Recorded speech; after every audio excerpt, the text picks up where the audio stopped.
Assalamualaikum, selamat tengah hari semua, selamat bercuti. Minta maaf lah tadi pagi tadi punya video kena ban. Tak tahulah pasal. Tapi ada juga orang macam tak puas hati video tu kan. Dan okey, kita ceritalah di front line. Dari Putin berkata dalam 4 bulan sahaja counter offensive ini 90,000 askar Ukraine yang mati. Dan dari jurnalis London Times yang berpeluang ke medan perang dari wartawan Max Tucker. Dia bukan senang dapat pergi ke medan perang barisan hadapan ikut askar Ukraine bukan senang jadi dia ni special sikit dapat lesen ni. Nama dia Max Tucker. Dia melihat askar Ukraine menangis dengan hari-hari mereka dibom dengan Rusia Air Force dan tak boleh bergerak dan hanya menunggu drone dan Air Force Rusia mengebom mereka. Dan kita cerita sedikit tentang perjumpaan di EU dengan Zelensky. Zelensky tak mendapat bantuan senjata atau duit daripada EU. Dan di US juga, Atok juga belum lagi dapat duit dari Senat. Dan dengan Israel juga diserang akan menyebabkan US terbangun dan Putin dan pasti Ukraine akan diketepikan kerana anda semua dari dulu tahu siapa yang Israel pada US. Jangan lupa teman-teman walaupun Donald Trump menjadi presiden sekalipun, yang telah memberi kemerdekaan kepada Israel adalah Donald Trump. Jangan lupa peristiwa ini. Dan negara EU juga sedang mencari senjata di bawah bantal kerana dah tak ada senjata nak diberi.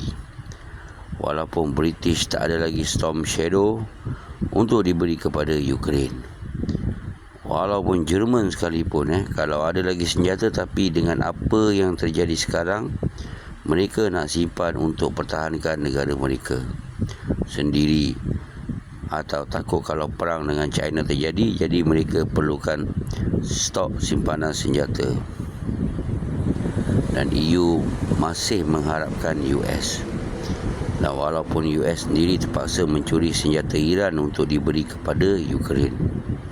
Ada orang tak percaya senjata Iran dicuri oleh US. Ini dah 2 kali berita ini dah 2 kali lah. Adakah anda sekarang percaya kata-kata saya? Yang US sendiri kekurangan senjata. Kalau ada duit boleh dicop. Kalau tak ada senjata, macam mana Ukraine nak perang kalau tak ada senjata? Dan US juga jauh dari Ukraine Dan jika US nak angkat kaki, bila-bila masa US boleh.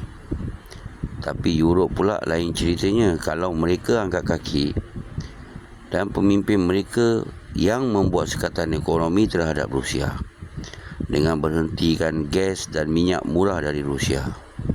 Dan sekarang ekonomi Europe makin parah.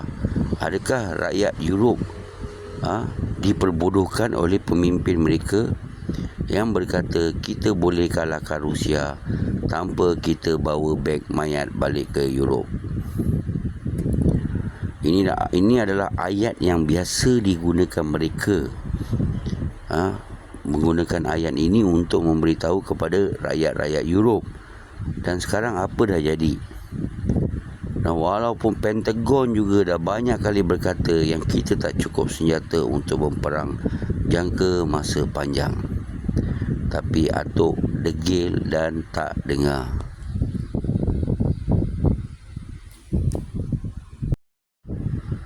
Dari info Rusia, Rusia akan melakukan serangan besar-besaran di Ukraine dalam masa 3 minggu ini.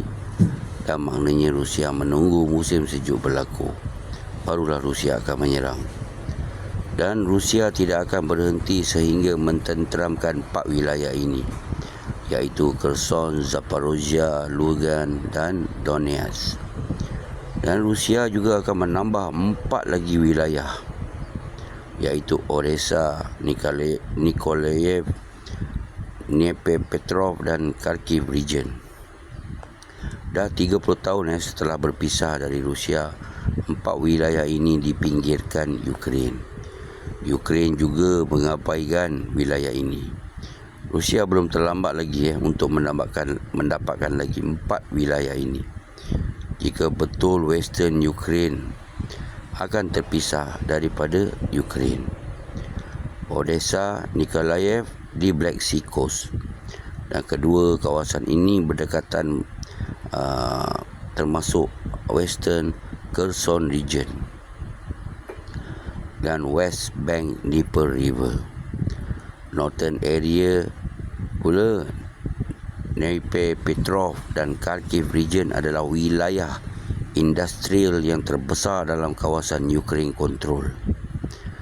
Dan whole Ukraine East Dnieper River hanya 2 Ukraine Black Sea Coast tinggal.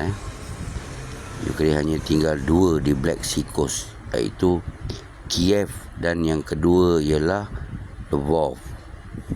Dan kalau betul kesemua kawasan ini pecah, kesemua bandar Ukraine ada hanyalah bandar kecil.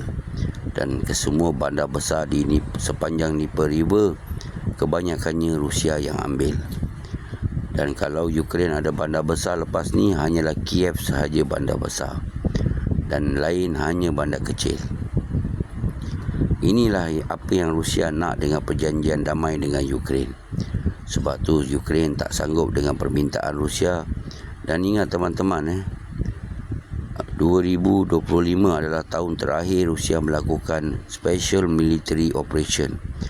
Dan kalau Ukraine berdegil, kemungkinan kesemua Ukraine Rusia akan ambil alih dan Ukraine akan padam dalam peta dunia.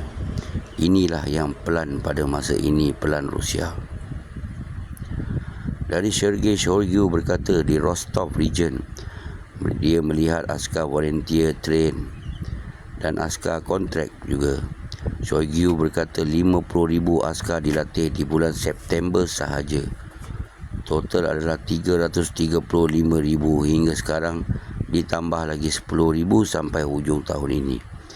Dan Rostov tak jauh dari Donbas dan tak jauh dari barisan hadapan. Dan Shoigu berkata ada banyak dah askar yang rakyat Rusia nak join askar Rusia. Juga Wagner Organization dah banyak tempat dibuka untuk melatih askar yang baru. Dan dia tak berkata tentang apa yang mereka akan buat atau plan.